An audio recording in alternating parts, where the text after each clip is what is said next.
This is Sharmiman and you are most welcome to SD classes. So guys, आज की इस video में हम शुरुआत करेंगे बीकॉम सेकंड ईयर के इनकम टैक्स सब्जेक्ट की। गाइस, इनकम टैक्स के बारे में बात करने से पहले हम समझेंगे कि टैक्स का मतलब क्या होता है, टैक्स के कौन कौन से टाइप्स हैं, क्या डायरेक्ट टैक्स है और क्या इनडायरेक्ट टैक्स है। उसके बाद हम डिस्कस करेंगे इनकम टैक्स का मतलब क्या होता है और गाइस इनकम हेड्स कौन कौन से हैं। और गाइस उसके बाद हम डिस्कस करेंगे कि असेसमेंट ईयर क्या होता है और प्रीवियस ईयर क्या होता है।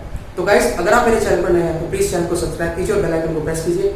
और गाइस वीडियो को एंड तक देखिए और अगर आपको मेरी वीडियो थोड़ी सी भी यूजफुल लगती है तो प्लीज इस वीडियो को लाइक कीजिए और अपने दोस्तों के साथ शेयर कीजिए। तो गाइस बने रहिए वीडियो में तक। चलिए शुरू करते हैं। तो चलिए गाइस, आज की वीडियो शुरू करते हैं। गाइस, सबसे पहले हम बात करते हैं कि टैक्स का मतलब क्या होता है।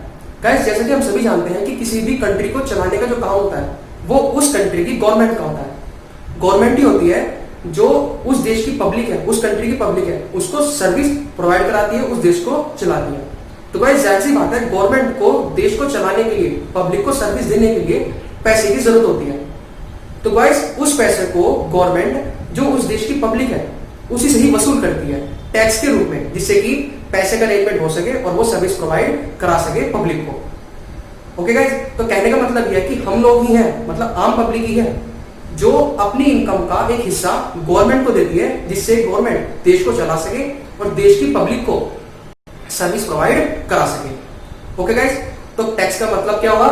The money that you have to pay to the government so that it can provide public services, that is called tax. Okay guys, तो चलिए गाइस अब बात करते हैं टाइप्स ऑफ टैक्सेस की। गाइस टैक्स जो है वो दो तरह का होता है, पहला है डायरेक्ट टैक्स और दूसरा है guys indirect tax. Guys direct tax का मतलब है वो टैक्स जो पब्लिक सीधा पे करती है गवर्नमेंट को, उसको बोलते हैं डायरेक्ट टैक्स। या ये कह सकते हैं कि डायरेक्ट टैक्स में टैक्स का सीधा बर्डन उस व्यक्ति पर पड़ता है जो टैक्स पे करता है। और गाइस इनडायरेक्ट टैक्स की अगर हम बात करें तो इनडायरेक्ट टैक्स का मतलब है कि वो टैक्स जो हम पे कर रहे हैं गवर्नमेंट को इनडायरेक्ट वे में, या कह सकते हैं किसी दूसरे पर्सन के थ्रू जो टैक्स आम जनता के द्वारा, मतलब कि हमारे द्वारा गवर्नमेंट को पे किया जा रहा है। फर्क क्या है दोनों में कि डायरेक्ट टैक्स में सीधा बर्डन हम पर पड़ता है और इनडायरेक्ट टैक्स में जो बर्डन है वो हम पर इनडायरेक्ट वे में पड़ता है, सीधा हम पर बर्डन नहीं पड़ता। ओके गाइस, अगर मैं बात करूं कि डायरेक्ट टैक्स में कौन कौन से टैक्सेस आते हैं गाइस, पहला है इनकम टैक्स, दूसरा कॉर्पोरेट टैक्स, तीसरा प्रॉपर्टी टैक्स, फोर्थ है इनहेरिटेंस टैक्स और फोर्थ है गिफ्ट टैक्स और फिफ्थ है वेल्थ टैक्स।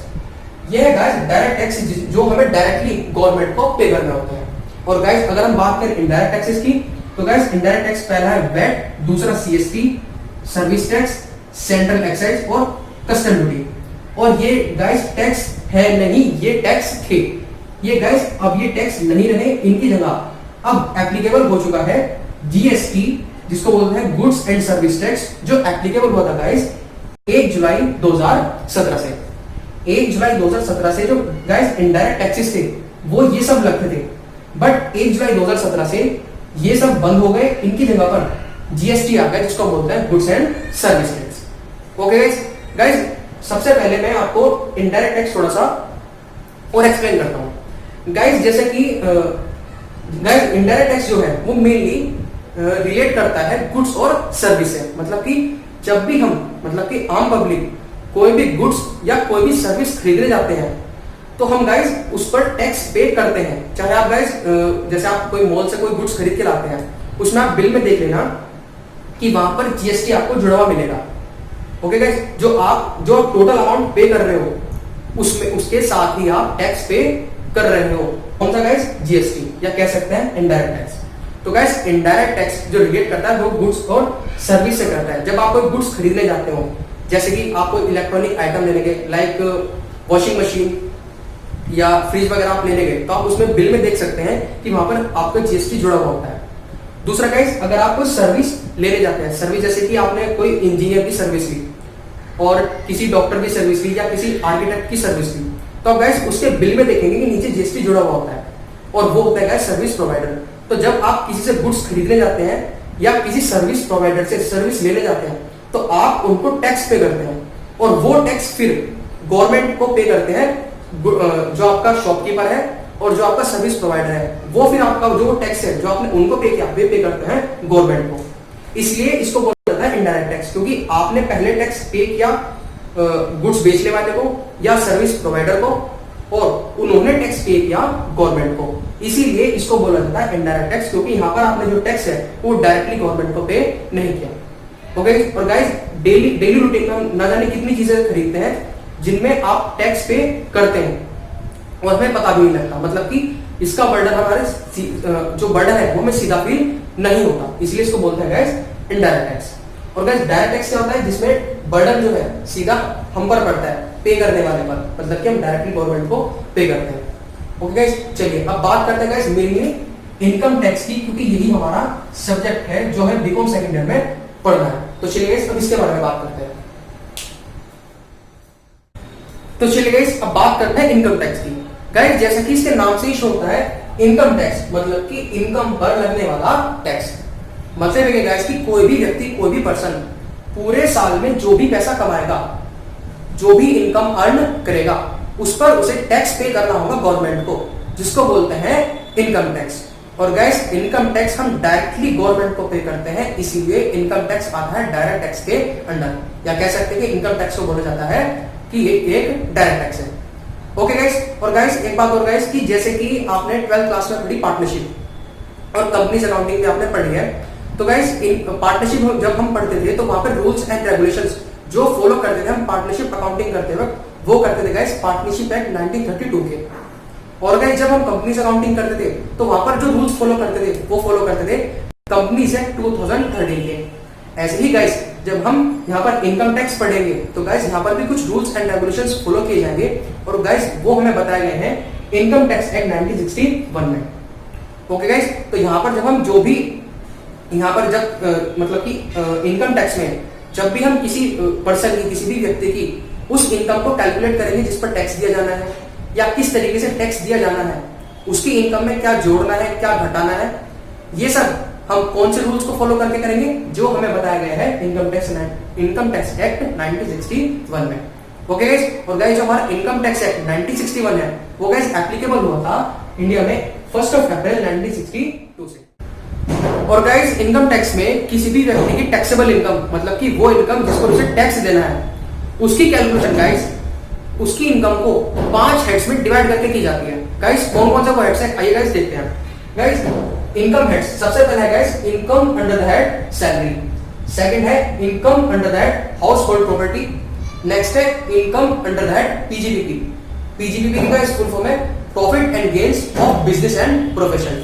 गाइस नेक्स्ट है income under the head capital gain, और नेक्स्ट है guys income under the head other source. Okay guys, इनके बारे में आइए थोड़ा मैं आपको बता देता हूँ। गाइस सबसे पहला है income under the head salary, मतलब कि अगर कोई व्यक्ति कहीं पर जॉब कर रहा है तो वहां से उसको क्या मिलेगी, सैलरी।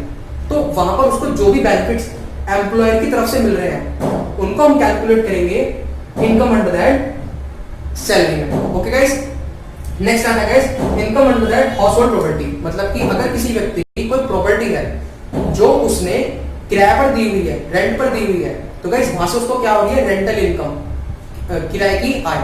तो गाइस वो जो हम टैक्सेबल करेंगे वो कहां पर करते हैं, income under the house hold property. Okay guys, next है गाइस कि अगर किसी भी व्यक्ति का, किसी पर्सन का कोई बिजनेस या प्रोफेशन है तो गाइस उसकी इनकम को रखा जाता है income under the head PGBP में। और गाइस नेक्स्ट आता है income under the head capital gain, मतलब कि जब कोई व्यक्ति, कोई पर्सन कोई कैपिटल एसेट बेचता है, क्या वर्ड बोला मैंने गाइस, कोई कैपिटल एसेट बेचता है, तो उस पर वहां पर उसे जो भी गेन होता है वो टैक्सेबल होता है इस हेड में income under the head capital gain. और गाइस जो मैं वर्ड बोल रहा हूं कैपिटल एसेट, मतलब कि अगर हम कैपिटल एसेट ही बेचेंगे तो जो गेन हो रहा है वो सिर्फ उसी वो टैक्सेबल होगा, अदर का नहीं। और गाइस ये कैपिटल एसेट क्या होती है गाइस, इसकी प्रॉपर डेफिनेशन है हम इस चैप्टर के अंडर समझते हैं।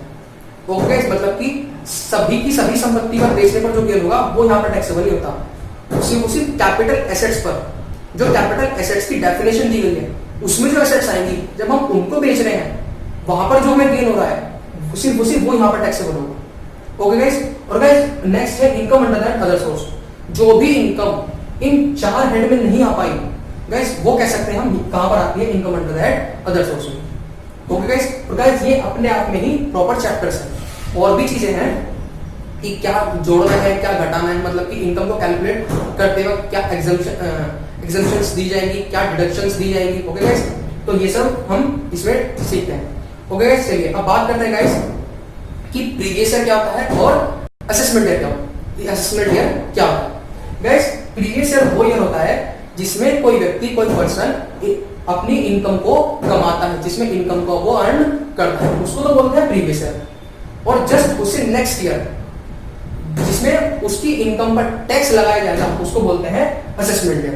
गाइस अगर मैं हमारे कोर्स के अकॉर्डिंग बात करूं तो हमारा जो प्रीवियस ईयर है वो है गाइस, अब जो हमारा प्रीवियस ईयर है वो गाइस 1920, और जो असेसमेंट ईयर है वो गाइस 2021। मतलब कि हमारा जो प्रीवियस ईयर है वो है गाइस 1 अप्रैल 2019 से शुरू होकर 31 मार्च 2020 तक, और जो असेसमेंट ईयर है वो है गाइस 1 अप्रैल 2020 से 31 मार्च 2021।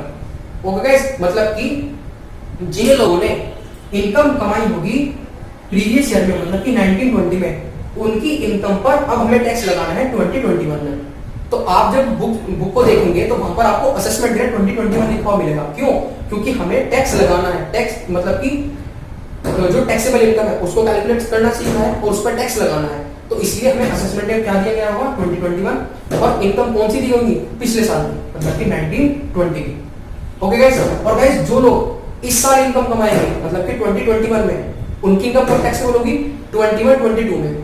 तो उनके लिए 20 और 21 क्या हो जाएगा? प्रीवियस ईयर, और 21 और 22 क्या हो जाएगा? Assessment year.